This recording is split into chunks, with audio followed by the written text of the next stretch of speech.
Hello, and welcome to another edition of BWF Solicitors Legal Hour short video. On the show this afternoon, we've been discussing a very pertinent question that seemed to be on the minds of many people.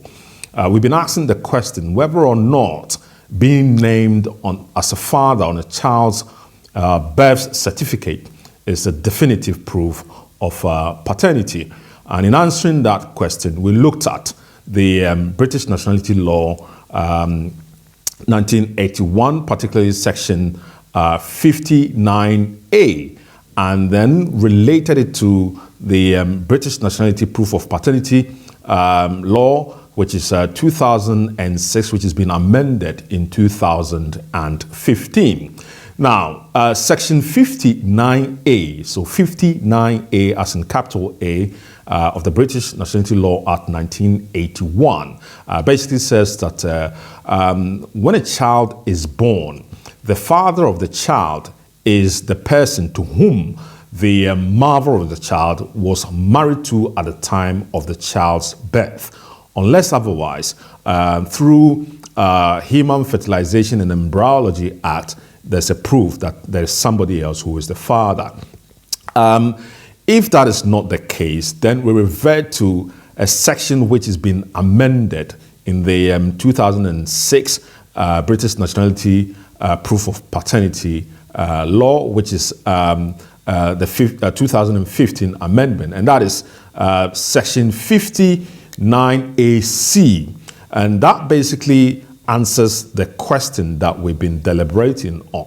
What it says is that indeed, being named on the birth certificate of a child is not a proof that, yes, you're the father of that child for British nationality purposes. And so, if indeed you're going to be relying on the child's birth certificate to prove that the child is entitled to your nationality as a British citizen, then you would have to do more to demonstrate and to satisfy HMPO that indeed you're the father. And what are the things that you would have to do? Bear in mind, the things that you're required to do to satisfy them is not defined in law. But then there are pointers and things that you could do to prove that indeed this child is your child.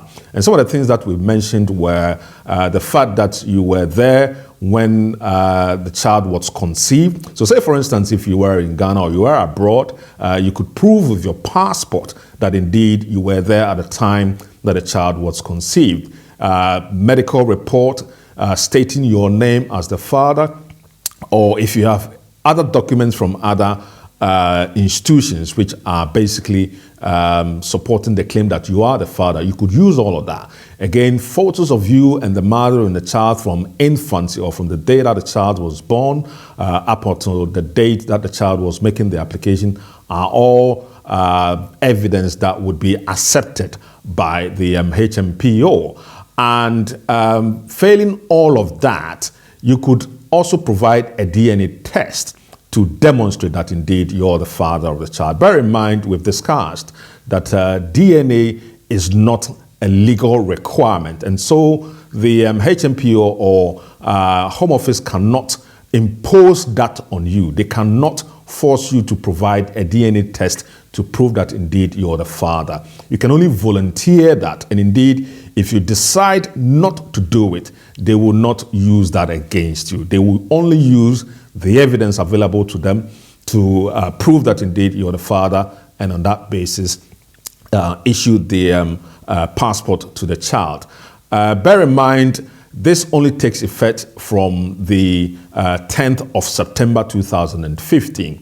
So birth certificate which had names on there before this law became effective, or before this section became effective, are not applicable. So it is only from the date when this section became effective, which is the 10th of September 2015, when the law was amended. So bear in mind, if you're going to make an application for a British passport for your child, it is not always the case that you would not be asked to prove that indeed you're the father. There's been instances where applicants been asked for their parents to prove that indeed they are entitled to the British passport. So this is what we've been deliberating on. Bear in mind, we've also discussed that Section 59A is a two-edged sword section in the British nationality legislation. It cuts both ways, and where it cuts to your advantage, do not be scared or be worried to use the law to your advantage. And where basically it cuts to your disadvantage, there's been provisions made for those who fall under that category to be able to make another application under a different category so that their nationality can be restored. So this is what we've been discussing in a nutshell on the program this afternoon. We hope that this is going to benefit one and millions of people that are watching so that they can take advantage of the law, and where it goes again, then they can be on a side of caution. And therefore, if you get someone impregnated and you are looking to pass on your nationality to that child, then you can begin to do all of the things that I've mentioned, i.e. going to antenatal with this person, putting your name on documents, taking photographs for the child from infancy. All of these things will add to the evidence that you would provide to the HMPO to be able to demonstrate that indeed you are the father of the child and the child is entitled to a British passport, as the case may be. We thank you very much for once again doing the listening. We hope to catch you same time on the same platform. God bless.